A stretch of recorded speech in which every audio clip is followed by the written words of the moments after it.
Welcome to a vocabulary lesson about ideas and beliefs. Lots of phrasal verbs today, which we'll come on to in a little while. But first of all, let's look at these words. To adhere to a belief or a system of beliefs. To adhere to means to believe in, basically. If you adhere to the tenets and postulates of science, then you believe in the principles of science, because this means principles, the basic principles. But if you adhere to the Muslim faith or the Christian faith, then you are an adherent of that religion, and it means that you believe in the principles of that religion. So I think adherent of is very clear as well. If you are an adherent of that religion or that belief system, then you believe in its principles. And please remember, we use the preposition in with believe. You believe someone, you can say I believe you, I don't believe you, and that just means you believe what they said or you don't believe what they said. But if you believe in something, then it means you believe that it exists or that the principles behind this belief system are true. So you can believe in God, but you can also believe in aliens, maybe, from outer space, or you can believe in anything that you like. So if you assume something to be true, it means you consider it true, but without, it's not a deduction, it's just an assumption. You just assume it to be true. So you have no evidence, perhaps, that something is true. You simply assume it to be true through faith, perhaps. You have faith that it's true. And faith is something different from the idea that you know something is true. Faith means that you assume it to be true, but you may not actually have any reasons for believing it to be true.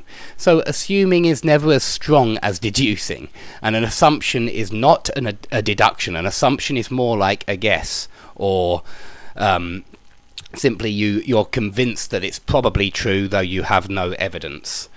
Okay, so I think we've done deduce as well. If you convert to another religion, that means that your ideas are changed concerning the previous religion which you believed in, and you convert to a different belief system. So you might convert to Judaism, you might convert to Christianity, you might convert to Buddhism. It just means that first of all you were Christian and then you became a Buddhist. Okay, fanatics and radicals are extremists. They're people who believe that for change to happen, some kind of extreme actions are necessary. So there are all sorts of fanatics and radicals around, and there always have been.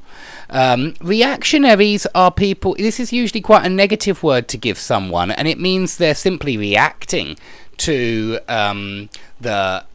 to what's going on around them, and in that sense it's negative. It's not like they're active people, they're just reacting. And so reactionaries is a negative word which you would give someone who just reacts to the stimulus around him.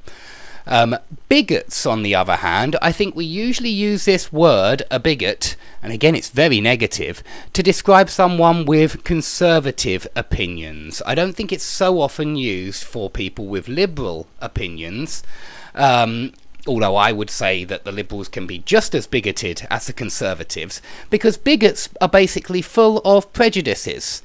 Prejudices are when you discriminate against one group or minority of people. You discriminate against one group, and perhaps without good reason. Perhaps you don't even know why you dislike this group so much, but you are a bigot because of your prejudices, because you discriminate against women or you discriminate against some other minority. I happen to believe that everybody has prejudices, whether they're liberals or conservatives or atheists or religious people. I think everybody has their prejudices. Okay, postulates and tenets. The main tenets of liberalism would be perhaps tolerance of other people. So this would be one of the main tenets of liberalism. It means one of the basic principles of liberalism.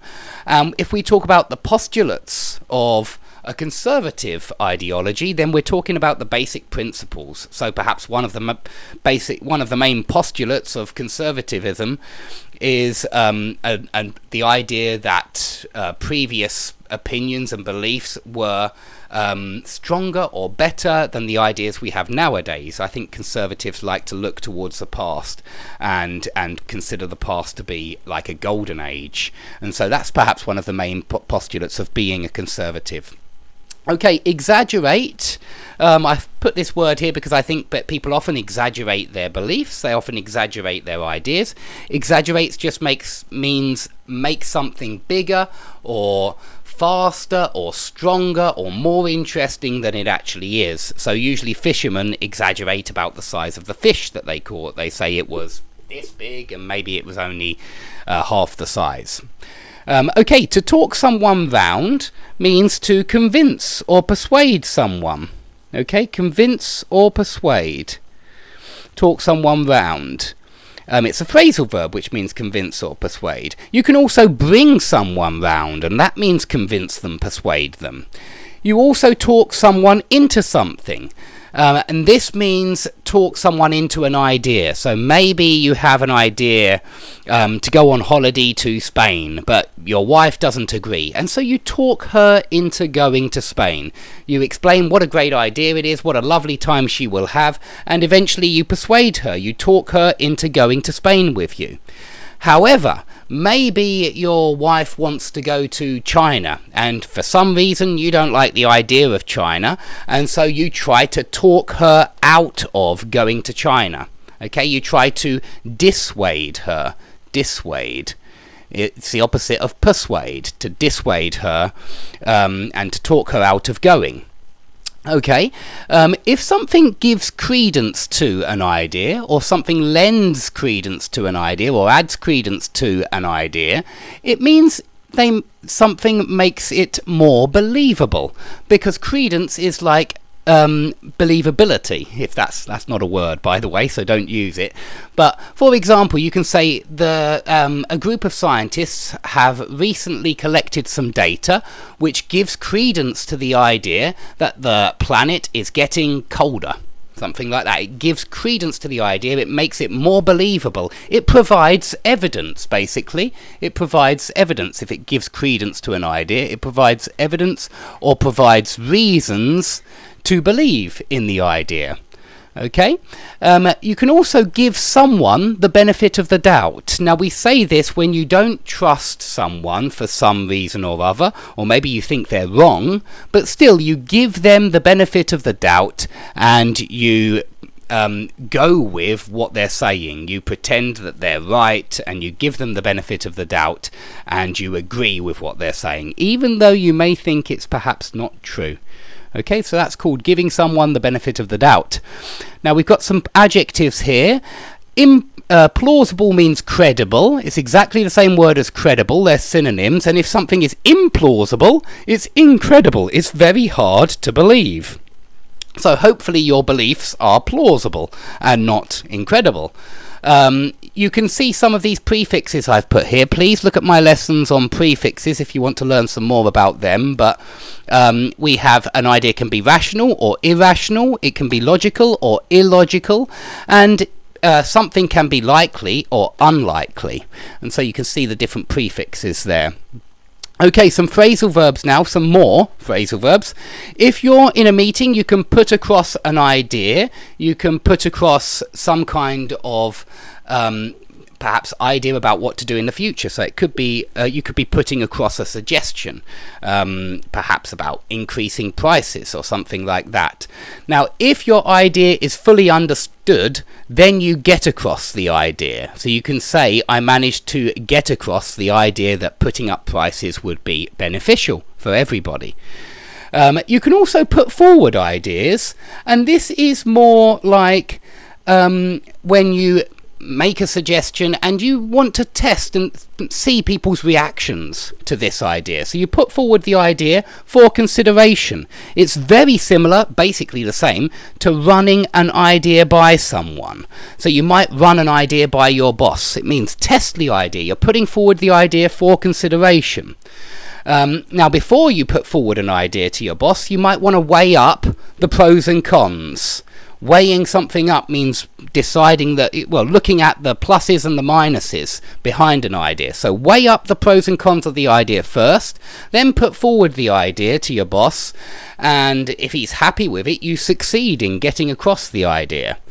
Okay, we also talk about pointing out something. You very often point out a new fact in a presentation. You might point out the fact that sales are going down. Yeah, you're pointing out the fact that sales are going down. It means it's new information for the people who are listening to this talk. So you point out new things, new facts, new information, and it just means you're drawing attention to new facts or new information. Draw attention to something. Yeah, you're drawing their attention to a new fact. We also take in information. I think this is often used in the negative. It was difficult for me to take in the information, and it means it was difficult for me to digest the information. Taking in information is very much like digestion, the process of digestion. And if you can see that your audience can't take in the new ideas you're putting forward, it means they're not digesting the information. Maybe you're talking too quickly. Maybe you can't take in all of this information because I'm giving you too much information too quickly, in which case you're finding it difficult to take in the info.